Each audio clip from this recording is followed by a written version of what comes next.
21、どうやって私たちは神を知ることができるのでしょうか。答え、私たちは非常に多くの方法で神を知っていますが、ここでは4つの方法について説明します。第一の方法、私たちは常識を通して神を知っています。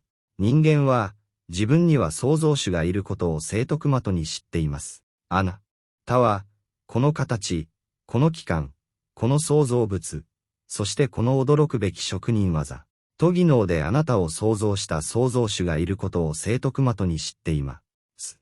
また、人間は、礼拝を通じて創造主に頼らなければならないことを、本質的に知っており、また、自分には創造主が欠けていること、そう、造主に栄光あれ、常に創造主を必要としているということも本質的に知っています。なぜなら、神は逆境の時にこそ力を増し加えられるからである。神を知るという生来の性質は、すべての人間のために創造されました。全能の神はこう言われました。だから、宗教に対して顔をまっすぐに向けなさい。神は、人間を創造したのと同じものを創造しました。神の創造物に変更はありません。それが神の創造です。正しい宗教だ。ほとんどの人は知らない。30スーラとは、ルラム。そして、あなたの主がアダムの子らの背中からその子孫を取り上げ、自分たちに不利な証言をさせられたとき、私はあなたの主ではないのか。彼らは言った。そうです。私たちはあなたがその日に言われることを証言しました。復活の、確かに、私たちはこれに頓着でした。172スーラとあるアラフ。私たちが創造される前に、私たちは神を知るために作られ、神に得るために作られました。神に栄光あれ、そして彼らは自分たちに向かって証言します。私はあなたの主ではありませんか。彼らは言います。はい。私たちは証言しますという。預言者は、神が彼を祝福し、平安を与えてくださいますように、誠、聖なものとして合意されたハディースの中で次のように述べています。ヒトラに従って生まれない子供はいない。私たちはみんな、この生来の性質を持って生まれており、真実を求める。すべての人にとって、この生来の性質は、真実を推論し、真実が明らかになった時にそれに身を委ねるのに十分です。この性質は、最も不信仰な人々であっても、特に困難な時期には、否定することができません。なぜなら、すべての人は苦難の時に神に立ち返り、神と交わっていたことを忘れてしまうからです。そして、人間は恩知らずなのです。67スーラとアルイスラ。人が深刻な苦しみに遭い、運命を感じた場合、その人はただ神に帰り、多神教をすべて忘れるでしょう。逆境の時に神に祈りを捧げる。この献身は、すべての人間の中に存在する常識によって動機づけられています。第二次世界大戦で、アメリカ軍の指揮官を務めたアメリカ大統領の人、アイゼンハワーは、極度の危険時に軍隊がどのように本能的に後退するかを目撃した後、塹壕に神を知らない人間はいないと述べた。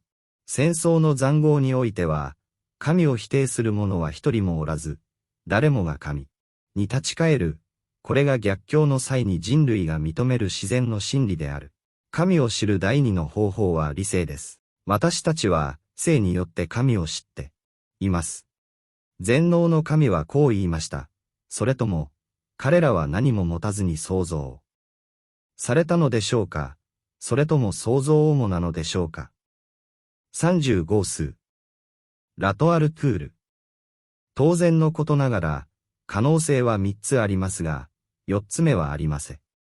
1つ目、私たちは創造主なしで創造された、または何もなしで創造されたということですが、これは不可能です。なぜなら私たちは造主なしでどのように創造されるのでしょうか。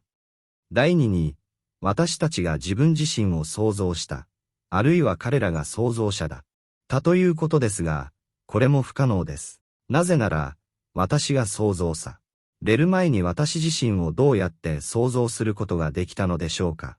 したがって、理由があれば、3番目の可能性が残りますが、それは明白な可能性であるため、高貴な聖句が沈黙している可能性です。それは、私たちを創造した創造主がいるということです。私たちは、聖によって神を知っています。神を知る3番目の方法は、神の被造物を見ることです。神の創造物を見ると、私たちは全能の神の偉大さを目の前にします。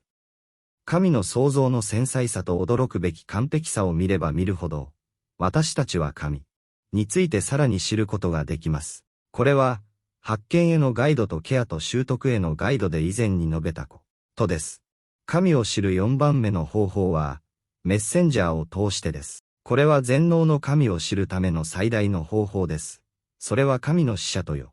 言者を通して神を知ることです。使者は神について語り、神の特質について語り、神ご自身について語りました。神に栄光あれ。預言、ものを通して、私たちは神をその名前で知りました。私たちは神を崇拝する方法と神に近づく方法を知っていました。そして、審判の日を生き延びる方法を知っていました。聖餐は神の罰の一部です。使者は人々に神を崇拝するよう呼びかけました。つまり、次のように呼びかけました。彼らは人々に、自分たちが創造された自然に、立ち返り、神の命じられた通りに神を崇拝するよう呼びかけました。使者は人々を真理と救いの道に導き、使者は良い知らせと警告をもたらし、人々が使者の後に神に対して議論することがないようにした。そして神は力強く、賢いお方である、165スーラーンに。これらの預言者や使者たちが神について私たちに語り、神が奇跡によって彼らを支援したという事実は、復活の日に神に反対する議論を誰にも与えません。